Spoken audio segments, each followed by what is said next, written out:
यदा विनियतं चित्तम् आत्मन्येवावतिष्ठते निस्पृहः सर्वकामेभ्यो युक्त इत्युच्यते तदा।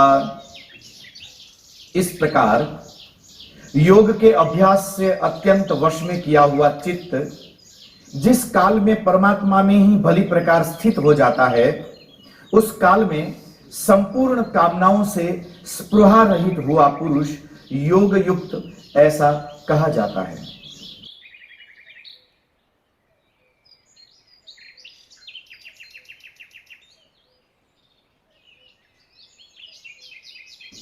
तो सज्जनों, मुस्कुराइए।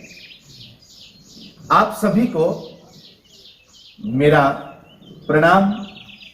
जय सिया राम।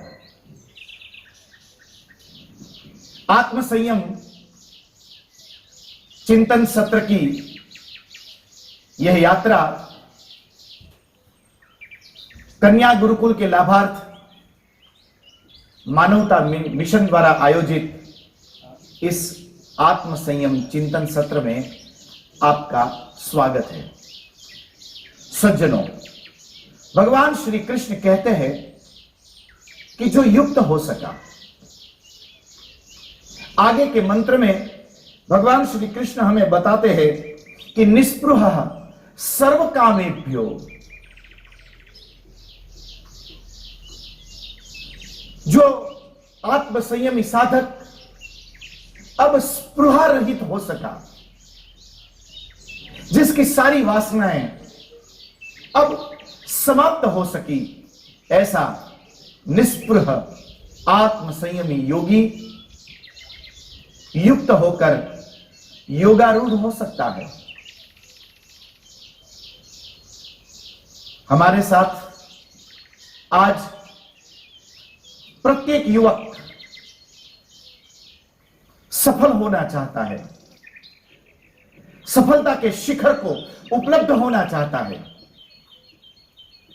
सफलता के शिखर को उपलब्ध होने के लिए आज आप देख रहे होंगे कि लोग ज्यादा से ज्यादा क्रियाशील होने लगे हैं। यह क्रियाशीलता किसी भी रूप में गलत नहीं कही जा सकती है, किंतु जब व्यक्ति अपनी क्षमताओं से आगे जाकर अपनी क्षमताओं की मर्यादाओं को लांघकर जब अयुक्त विधाओं में गति करने लगता है, तो वह सफलता के शिखर से फिसलने लगता है। मैंने लंदन के सिटी सेंटर के आसपास बहुत बार ये दृश्य देखे हैं, आप लोगों ने भी देखे होंगे। मुझे बड़ा ताज्जुब हुआ जब मैंने एक व्यक्ति को पहली बार देखा। कान में ईयरफोन है, हाथ में मोबाइल है। जिस हाथ में मोबाइल है उसी हाथ की दो अंगुली के बीच में उसकी सिगार लटक रही है। एक हाथ में बर्गर है। वह व्यक्ति रास्ते से फुटपाथ पर जा रहा था। मेरी नजर पड़ी। मैंने इस प्रकार के मल्टीटास्किंग आदमी को पहली बार देखा, तो मैं बड़े गौर से उसको देख रहा था। मैं तो इसलिए देख रहा था कि यह अभी आगे गिरेगा, यदि गिर जाए तो मैं जाके दौड़ के उसको उठा लूंगा। पर आपको एक मजेदार बात बताऊं, वो आदमी गिरा नहीं। बड़ी स्पीड से मैंने जब तक उसको देख पाया, वो बर्गर भी खा रहा था। मोबाइल में शायद वो किसी को मैसेज कर रहा होगा या कोई उसको याद आ रहा होगा तो उसको नोट कर रहा होगा। जो भी कर रहा होगा वो लिखता भी जा रहा था। बीच बीच में उसको सिगरेट याद आती थी तो फिर वो बीच में सिगरेट भी पी रहा था और साथ साथ में वो चलते भी जा रहा था। Multitasking personality. मैंने पहली बार देखा, मुझे इतना ताज्जुब हुआ। आपको ध्यान रहे इसलिए मैं बताऊं, वो गिरा नहीं, वो चलता चला गया, पार कर गया रोड को। जब वो रोड को पार कर सका तो मुझे और ज्यादा ताज्जुब हुआ कि बड़ी गजब है। आपके लिए बताऊं, मुझे वो आदमी इतना याद रहा कि बताने की क्या जरूरत है, आज जब प्रवचन तक बात आ गई। पर वो आदमी मुझे इतना याद रहा कि एक दिन मैंने मेरे घर के गार्डन में पीछे मैंने भी कोशिश करके देखी कि मैं भी मोबाइल में एक मैसेज करता करता गार्डन में, जिस गार्डन में मैं रोज टहलता हूं, उसी गार्डन में थोड़ा सा चल के देखूं। न मेरा मैसेज पूरा हुआ, न मैं मेरे गार्डन के उस किनारे तक पहुंच पाया। मैं तो बीच में ही लुढ़क गया, मैं नहीं चल पाया। व्यक्ति जब जरूरत से ज्यादा वासनाओं में दौड़ने लगता है, तब उस व्यक्ति के पास इतने सारे काम आ जाते हैं। लंदन वालों को बुरा न लगे, इसलिए आपको ले चलता हूं हमारे राजकोट में। आप कभी हमारे राजकोट आइए। जब आप राजकोट की गलियों में बाहर निकलेंगे तो आप देखेंगे कि रोड पर हर व्यक्ति को इतनी ज्यादा जल्दी है, पता नहीं उनको कहां जाना है। सब बड़ी भागम भाग में रहते हैं, ना कोई इधर देखता है ना कोई उधर देखता है, बस भागता चला जा रहा है। ऐसा लगता है कि यदि ये पहले न पहुंचा ना तो पता नहीं इसके जीवन में कितनी बड़ी गलती हो जाएगी।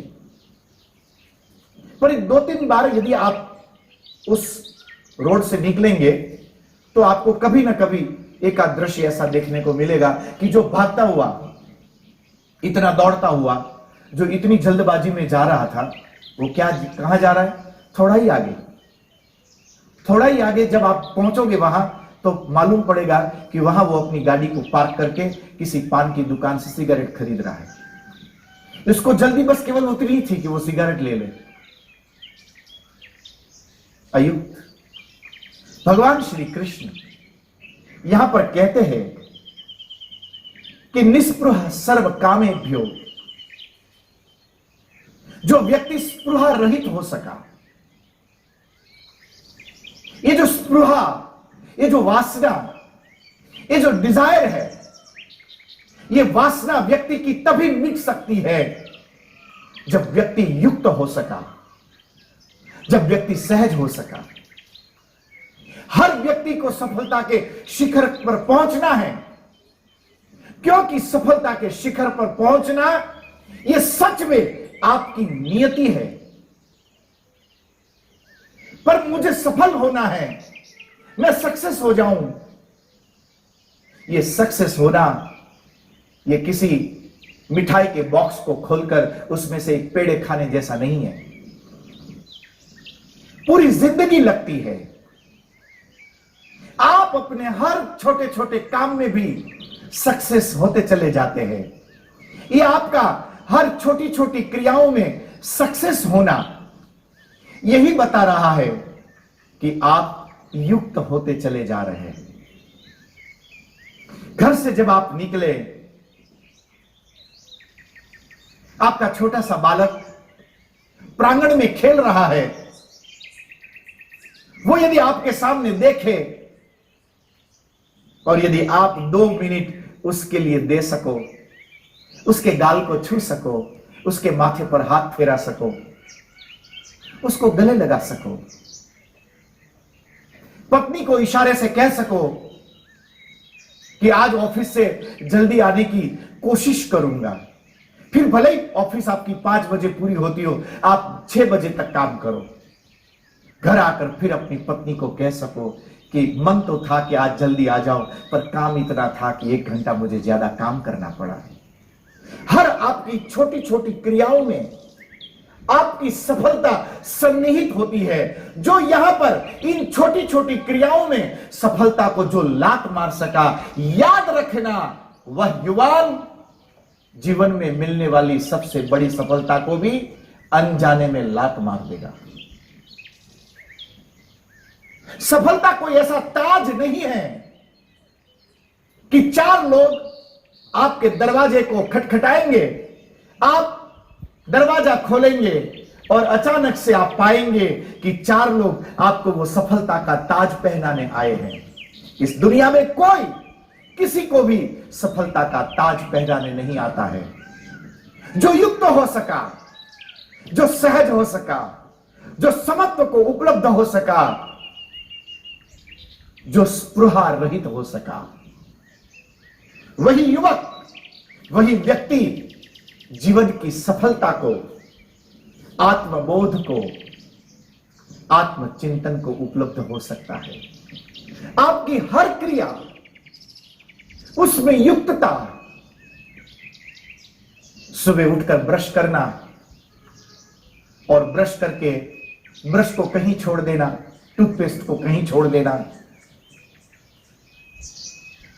फिर वहां से भागे, नहाने के साजो सामान को भी जैसे तैसे छोड़ देना, फिर वहां से टेबल पर आए, नाश्ता किया न किया, 4 नानुक्स निकाली, झोला उठाया, भागे। किसके लिए भाग रहे हो? कौन मिलने वाला है? जो सामने था, जहां पर आपको होना था, वो तो आप हो नहीं पाए हो। याद करके देखिए कि कितने दिन हो गए आप आनंद लेते हुए कभी नहाए हो। बस बिना नहाए घर में जो मंदिर बनाया है वहां दीपक नहीं लगा सकेंगे,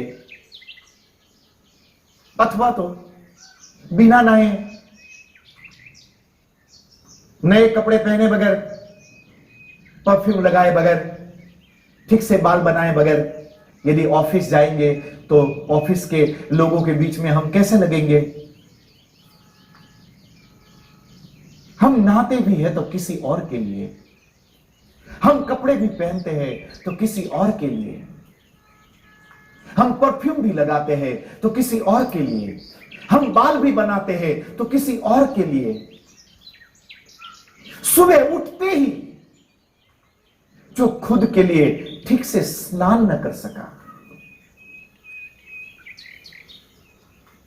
इसलिए मरने के बाद जब लोग आपको छोड़ने आते हैं तो बाद में सारे के सारे स्नान कर लेते हैं, क्योंकि ये तो जिंदगी भर नहाया नहीं था, चलो हम ही नहा लें। जो युक्त हो सका, जिसकी सारी स्पृहाएं, निस्पृही होने का अर्थ आप ये मत समझिएगा कि भगवान श्री कृष्ण अब आपको सन्यास की झोली पकड़ाने की बात करते हैं। बहुत बार सन्यासी भी निस्पृही नहीं हो सकता है। वो अपनी मनगढ़ंत सेवाओं की आकांक्षाओं को बनाकर अब उस सेवाओं को पूरा करने के लिए जब कोई सन्यासी भी दौड़ता है तो वो सन्यासी भी उस समय सन्यासी नहीं, अपितु वो भी एक स्पृहावान अयुक्त व्यक्ति है।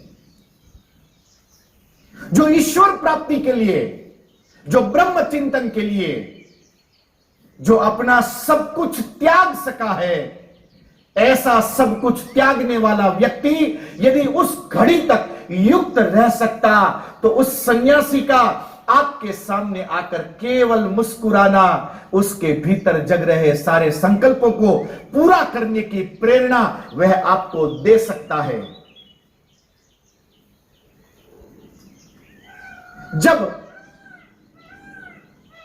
स्वामी विवेकानंद जी शिकागो धर्म सभा में जाने की तैयारी कर रहे थे, रामकृष्ण देव को प्रणाम करने के लिए जब विवेकानंद जी आए, जब उनको प्रणाम किया तब रामकृष्ण देव मुस्कुराए।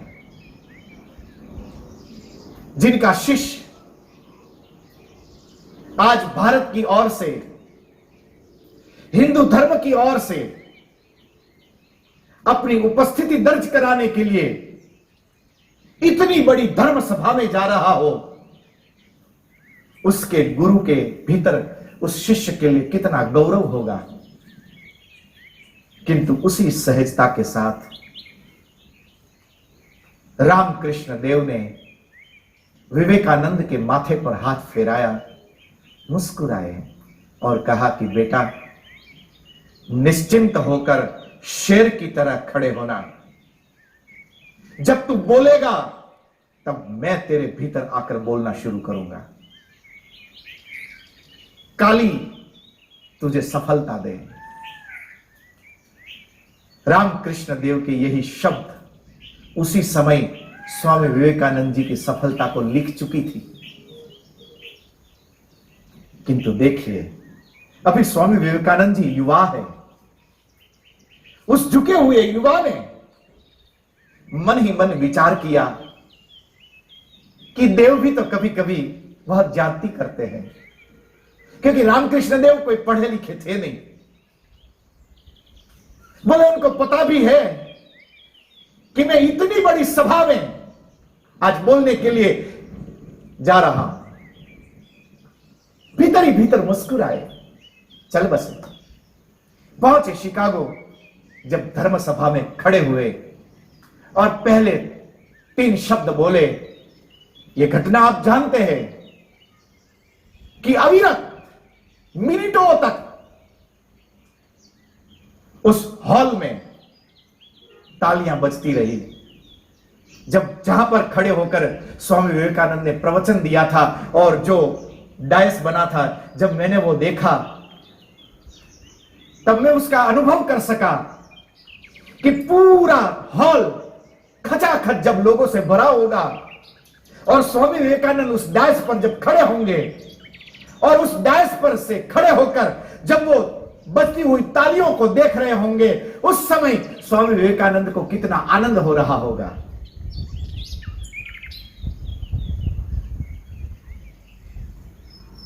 वो प्रवचन पूरा हुआ। उस प्रवचन से हिंदू विचार को, ऋषियों के इन अध्यात्म को एक वैश्विक रूप से एक महत्व मिलना आरंभ हुआ। वो बहुत हम सब लोगों के लिए एक अविस्मरणीय, अद्भुत, एक बहुत बड़ी घटना थी। स्वामी विवेकानंद वहां से वापस भी आए। एक दिन बेलूर मठ में अपने सखाओं के साथ वो बैठे थे। रामकृष्ण देव अब नहीं थे। स्वामी विवेकानंद जी की भी तबीयत अब ठीक नहीं थी। शायद उनका भी प्रस्थान करने का समय आ चुका था। और एक दिन अपने मित्रों के बीच बात करते करते स्वामी विवेकानंद की आंखों से आंसू आए और उन्होंने अपने मित्रों को कहा कि जब रामकृष्ण देव ने कहा था कि बेटा, शेर की तरह तू खड़े होना और जब तू बोलना आरंभ करेगा तो चिंता मत करना, मैं तेरे भीतर खड़ा होकर बोलूंगा।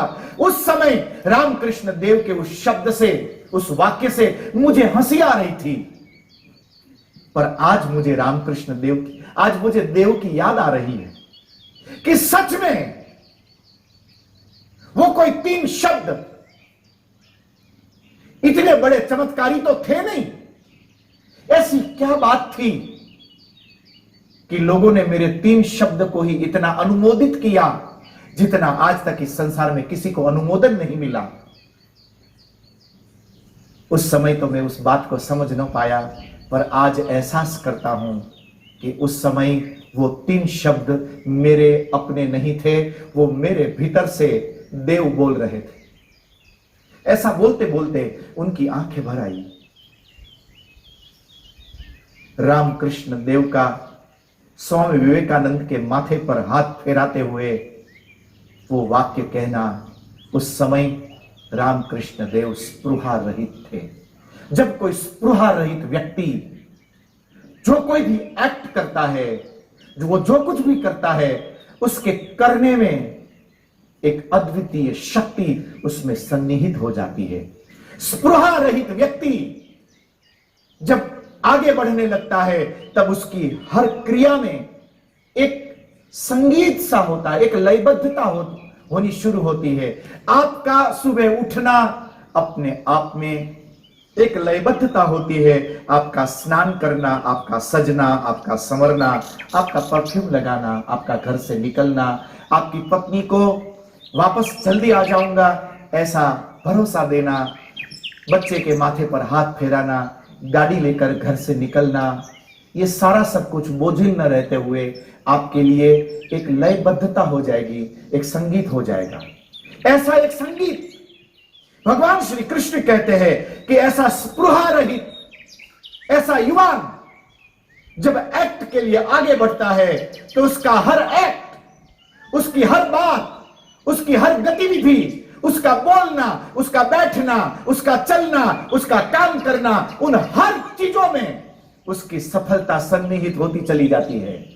क्योंकि सफलता इन्हीं छोटी छोटी बातों को जोड़ जोड़ कर आती है, एक पूर्णता। और इसलिए उपनिषद का ऋषि उपनिषद का आरंभ करने से पहले ही गाता है कि ओम पूर्णमदः पूर्णमिदं पूर्णात् पूर्णम उदुच्यते।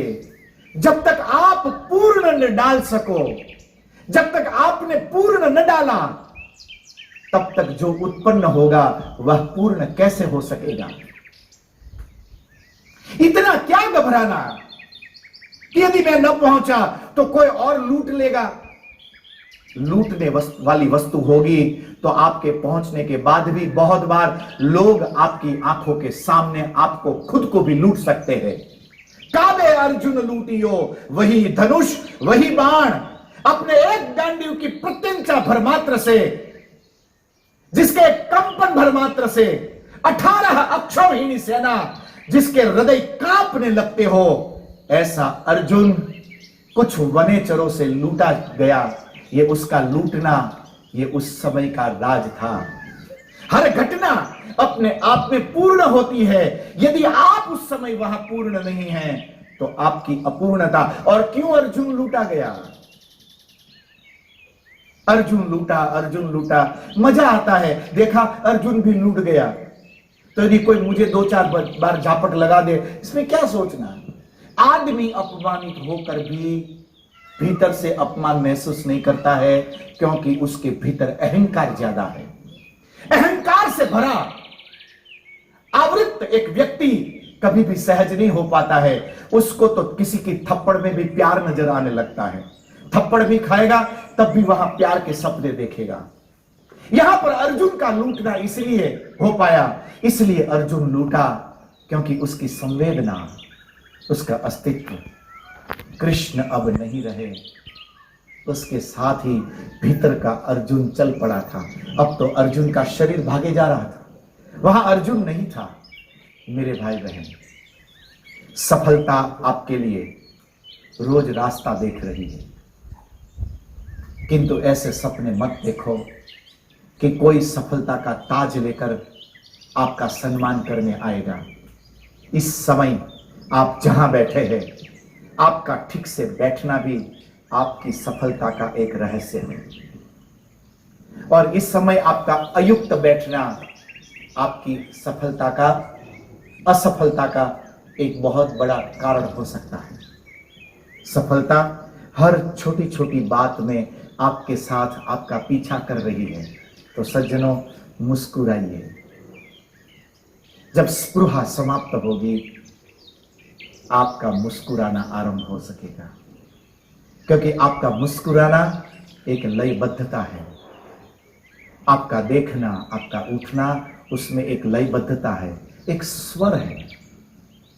जैसे कि नदी अपने दो किनारों के बीच में उछलती कूदती जब जाती है, तो उस नदी के, उस झरने के संगीत में भी हमें बड़ा आनंद आता है। और बहुत बार हम बोलते हैं, तब सुनने वाला हमें कह देता है कि बस करो, बहुत हो गया। जब चाहो उपदेश देने बैठ जाते हो। हमारे बोलने पर भी लोग हमें ऐसी कमेंट देते हैं। वो झरना अपनी मस्ती में बहता है। किसी डाली पर बैठा पक्षी अपनी मस्ती में गाता है। वो क्या बोल रहा है? वो कौन से गीत गा रहा है?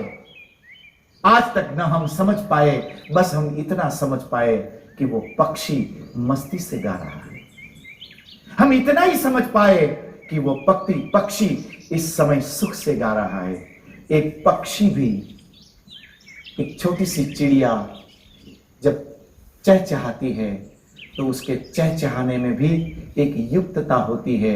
और मजेदार बात है कि सफलता का शिखर छूने की वासना रखने वाले लोग जब कुछ करते भी है तो उनके करने में भी वो युक्तता नहीं होती है। भगवान श्री कृष्ण कहते हैं कि जो स्पृहा रहित हो सका, जब कोई चिड़िया चहचहाती है, जब कोयल उसका गीत गाती है, तो आपके आमंत्रण पर नहीं गाती है। आपके घर कोई बहुत बड़ा कार्यक्रम हो रहा हो और आपका मन करे कि चलो 2 कोयल को बुला लेते हैं, उनको बोलेंगे कि तू गीत गाना। किसी के बुलावे पर, किसी के आमंत्रण पर वो नहीं गाती है, बस वो गाती है जब उसकी अपनी मस्ती होती है। मोल पर तो वो लोग गाते हैं जिसकी स्पृहा अभी मिटी नहीं। गला भले ही अच्छा हो, किंतु जिसका गला मोल पर बिकता हो, वो गला सुनने में थोड़ी देर ही अच्छा लगता है, बाद में आप अपना टेप रिकॉर्डर भी बंद कर देते हो। सब कुछ असीमित इसलिए नहीं हो पा रहा है क्योंकि हम वहां पर स्पृहा रहित नहीं हैं।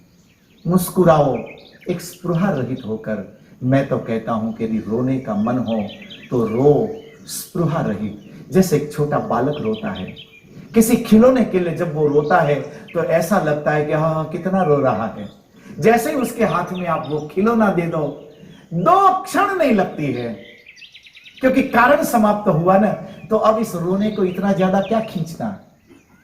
और एक युवान को, एक समर्थ को आप देखिए, एक छोटी सी बात को हर टेबल पर जाकर रोता है, हर व्यक्ति के पास जाकर रोता है, उसने तो ऐसा किया, उसने तो वैसा किया, अरे किसी ने कुछ नहीं किया, मुस्कुराते तो देखिए।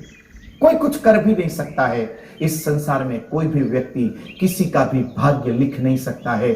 आप स्वयं अपना भाग्य लिखने में समर्थ हो और वही व्यक्ति अपना सद्भाग्य लिख सकता है जो व्यक्ति युक्त हो सका, जो व्यक्ति स्पृहा रहित हो सका।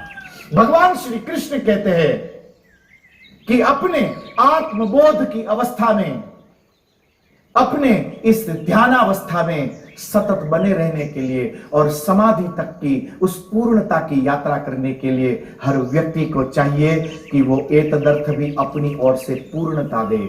जब व्यक्ति अपनी ओर से पूर्णता देने लगेगा तो उसके द्वारा जो भी उपार्जित होगा वह भी सब पूर्ण होने लगेगा। आधा अधूरा काम छोड़कर काम को पूरा करने की जो आपकी एक जल्दबाजी है, ये काम आपके कभी पूरे नहीं होते हैं, अपितु आपके काम और ज्यादा उलझते चले जाते हैं और ऐसे उलझे हुए काम आपके सारे काम को बिगाड़ सकते हैं। इसलिए एक सफल होने वाले व्यक्ति को चाहिए कि वो अपने टेबल के पूरे मैनेजमेंट को संभाल कर चले। सफल होने वाले यात्री को चाहिए कि अपनी यात्रा के हर सुविधाओं को वो एक युक्त होकर चले। ऐसा अस्वार्थी, ऐसा अयुक्त व्यक्ति ही अपनी इस निजबोध की, अपनी ध्यानावस्था को स्पर्श करके वो उस परम पूर्ण अवस्था को, अपनी उस सफलता के शिखर को उपलब्ध हो सकता है। सज्जनों, तो आज बस इस निस्वार्थ होने की, युक्त होने की इस विधा के साथ आप सभी को मेरा प्रणाम। जय सिया राम। मुस्कुराते रहना।